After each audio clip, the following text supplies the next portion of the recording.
안녕하세요. 인생이막 스튜디오입니다. 오늘 여러분께 꼭 전해드리고 싶은 충격적인 이야기가 있어요. 건강을 망치는 건 게으름이 아니라 지나친 부지런함이라는 무서운 진실 말이에요. 혹시 이런 분들 주변에 계시지 않나요? 새벽 5시에 일어나서 밤늦게까지 무언가를 하고 있는 분, 쉬라고 해도 가만히 있지 못하고 계속 일거리를 찾아 헤매는 분, 그런 분들을 보면서 우리는 감탄하죠. 정말 부지런하다 본받을 만하다고요. 하지만 잠깐만요. 오늘 이 영상 끝까지 보시면 그 생각이 완전히 뒤바뀔 거예요. 특히 후반부에 나오는 건강한 부지런함과 독같은 부지런함을 구분하는 3가지 신호는 여러분 인생을 구원할 거예요. 이것만 알아도 남은 30년이 완전히 달라집니다. 자, 그럼 본격적으로 시작해 볼까요? 먼저 충격적인 통계 하나를 말씀드릴게요.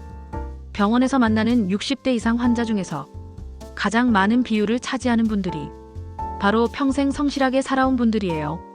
이상하지 않나요? 담배도 안 피우고 술도 안 마시고 운동도 꾸준히 하고 건강관리도 열심히 했는데 왜 몸이 망가진 걸까요? 그 답은 바로 멈추지 못하는 습관에 있어요. 우리 몸은 기계가 아니에요. 계속 돌리기만 하면 언젠가는 고장이 나거든요. 특히 50대 이후에는 젊었을 때와는 완전히 다른 몸의 리듬을 받아들여야 해요. 하지만 많은 분들이 여전히 젊었을 때처럼 살려고 해요. 아침 일찍 일어나서 등산하고 운동하고 집안일하고 손자 손녀 돌보고 봉사활동까지 하시죠. 겉으로는 건강해 보이지만 속으로는 서서히 무너져가고 있어요. 그럼 어떤 것이 독같은 부지런함인지 구체적으로 살펴볼까요? 첫 번째 신호는 쉬는 것에 대한 죄책감이에요. 아무것도 안 하고 있으면 왠지 모르게 불안해지고 시간을 낭비하는 것 같은 기분이 들어요. 이런 분들은 TV를 보면서도 뜨개질을 하고 음악을 들으면서도 청소를 해요. 진정한 휴식이라는 걸 모르고 살아가는 거죠. 두 번째 신호는 완벽주의적 성향이에요. 뭐든지 제대로 해야 하고 남들보다 더 잘해야 한다는 강박에 사로잡혀 있어요. 이런 분들은 작은 일도 크게 키우고 스스로에게 너무 엄격해요. 세 번째 신호는 타인의 시선을 의식하는 것이에요. 게으르다는 소리를 듣기 싫어서 항상 바쁜 척 움직여요. 이웃들이 뭐라고 할까봐 새벽부터 바쁘게 움직이고 저녁까지 쉬지 않아요. 이런 패턴이 반복되면 우리 몸에는 어떤 일이 일어날까요? 먼저 스트레스 호르몬인 코르티솔이 계속 분비돼요.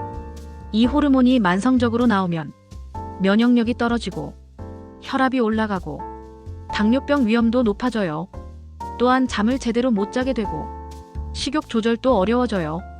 그러면서 점점 더 예민해지고 작은 일에도 화를 내게 되죠. 가족들과의 관계도 틀어지고 결국 혼자만의 세상에 갇히게 돼요. 정말 무서운 악순환이에요. 그럼 이런 분들은 어떻게 해야 할까요? 여기서 중요한 건 무조건 게을러지라는 게 아니에요. 건강한 부지런함으로 패턴을 바꾸는 거예요. 건강한 부지런함의 첫 번째 원칙은 목적이 분명해야 한다는 거예요. 왜 하는지 모르는 일을 습관적으로 하지 마세요. 두 번째는 적당한 강도를 유지하는 거예요. 100의 힘으로 할 일을 70의 힘으로 하는 여유를 가지세요. 세 번째는 휴식을 의무로 여기는 거예요. 쉬는 것도 중요한 일이라고 인식을 바꿔야 해요. 네 번째는 완벽함보다는 지속 가능함을 추구하는 거예요. 100점을 한 번 받는 것보다 80점을 꾸준히 받는 게 훨씬 좋아요. 다섯 번째는 자신의 몸 신호를 들어주는 거예요. 피곤하면 쉬고 아프면 멈추는 용기가 필요해요. 이제 실제 사례를 하나 들어볼게요. 제가 상담했던 한 분의 이야기예요. 김순자 씨 가명는 올해 65세로 평생을 성실하게 살아온 분이에요. 젊을 때부터 새벽 4시 30분에 일어나서 가족 아침 준비하고 집안일 다 마치고 직장까지 다녔어요. 은퇴 후에도 마찬가지였어요. 새벽 운동에 텃밭 가꾸기에 자원봉사에 손자 손녀 돌보기까지 하루도 빠짐없이 빡빡한 스케줄을 소화했죠.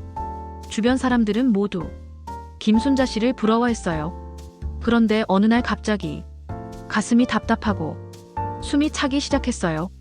병원에 가보니 스트레스성 고혈압과 불안장애 진단을 받았어요. 의사는 말했어요. 휴식이 필요하다고. 좀 더 여유롭게 살라고.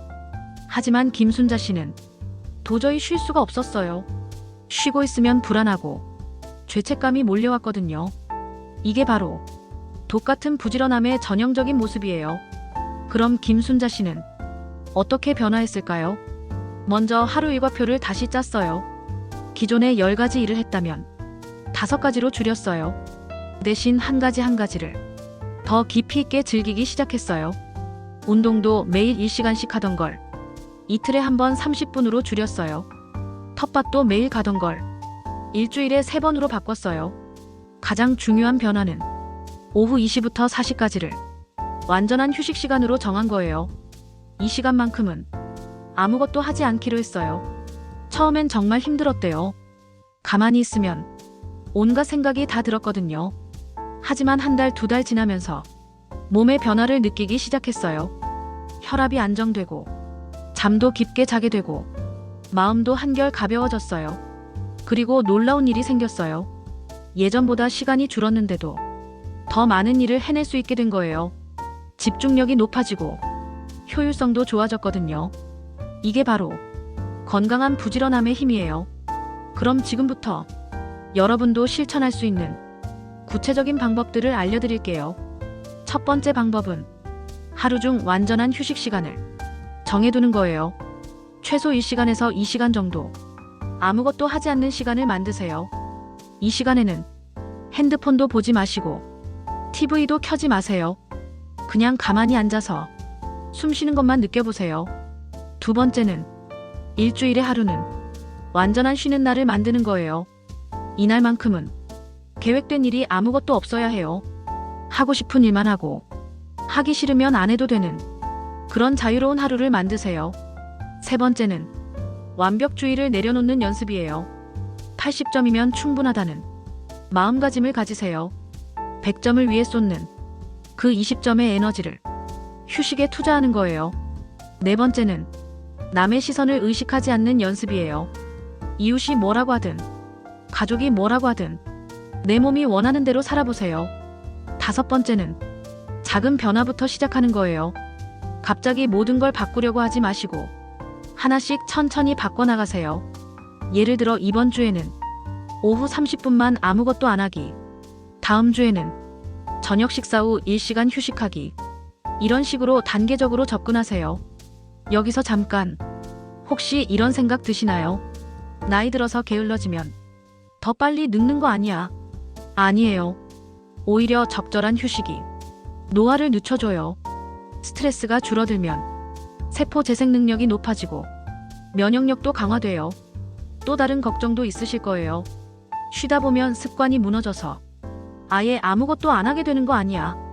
이것도 걱정할 필요 없어요. 건강한 휴식은 더 나은 활동을 위한 준비예요.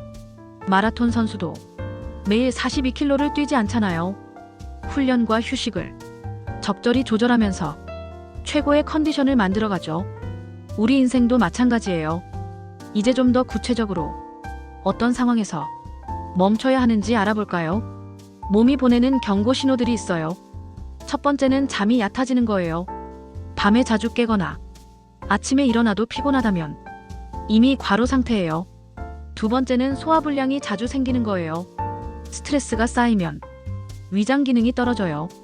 세 번째는 작은 일에도 짜증이 나는 거예요. 평소 같으면 넘어갈 일도 유난히 신경 쓰이고 화가 나요. 네 번째는 건망증이 심해지는 거예요. 머리가 항상 복잡하니까 기억력이 떨어지는 거죠. 다섯 번째는 관계가 어려워지는 거예요. 가족이나 친구들과 자주 다투게 되고 혼자 있고 싶어져요. 이런 신호들이 나타나면 즉시 브레이크를 밟으세요. 그럼 이제 실제로 어떻게 실천해야 할지 단계별로 알려드릴게요. 1단계는 현재 상태 점검이에요. 지금 여러분이 하고 있는 일들을 모두 적어보세요.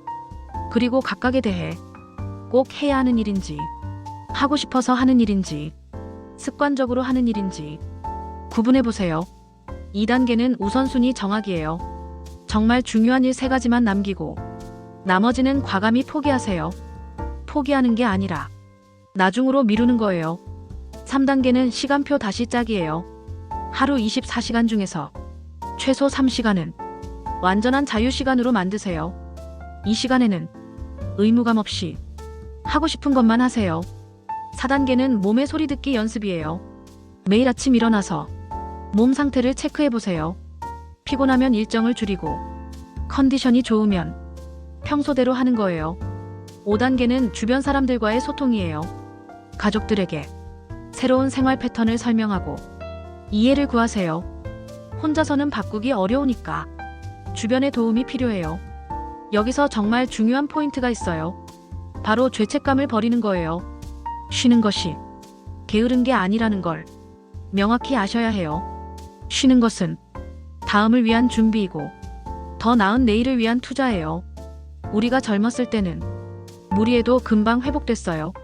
하지만 50대 이후부터는 한번 무너진 건강을 회복하는데 몇 배의 시간이 걸려요. 그러니까 미리미리 건강한 패턴을 만들어 두는 게 정말 중요해요. 또 하나 말씀드리고 싶은 건 부지런함의 진짜 의미예요. 진짜 부지런함은 바쁘게 움직이는 게 아니라 지혜롭게 선택하는 거예요. 무엇을 할지보다 무엇을 하지 않을지를 결정하는 것이 더 중요해요. 젊을 때는 더하기의 인생을 살았다면 이제는 빼기의 인생을 사는 거죠. 불필요한 것들을 하나씩 빼면서 정말 소중한 것들만 남기는 거예요. 그렇게 하면 삶의 질이 훨씬 좋아져요. 시간은 여유로워지고 마음은 평화로워지고 관계는 더 깊어져요. 이런 변화를 경험한 분들은 모두 이렇게 말씀하세요. 왜 진작 이렇게 살지 못했을까 하고요. 하지만 늦은 게 아니에요. 지금이라도 시작하면 충분히 변할 수 있어요. 마지막으로 가장 중요한 메시지를 전할게요. 여러분의 가치는 얼마나 많은 일을 하느냐로 결정되는 게 아니에요. 여러분이 얼마나 행복하게 사느냐, 얼마나 건강하게 사느냐가 진짜 중요한 거예요. 이제 용기를 내서 조금씩 변화해보세요. 완벽하지 않아도 괜찮아요. 천천히 해도 괜찮아요. 중요한 건 시작하는 거니까요. 오늘도 저희 영상을 끝까지 시청해주셔서 감사합니다. 건강한 부지런함으로 더 행복한 인생 이막을 만들어 가시길 진심으로 응원합니다. 채널에 있는 다른 영상들도 여러분의 인생에 큰 도움이 될 거예요. 구독과 좋아요도 잊지 마시고 추가 컨텐츠도 꼭 보시기 바랍니다.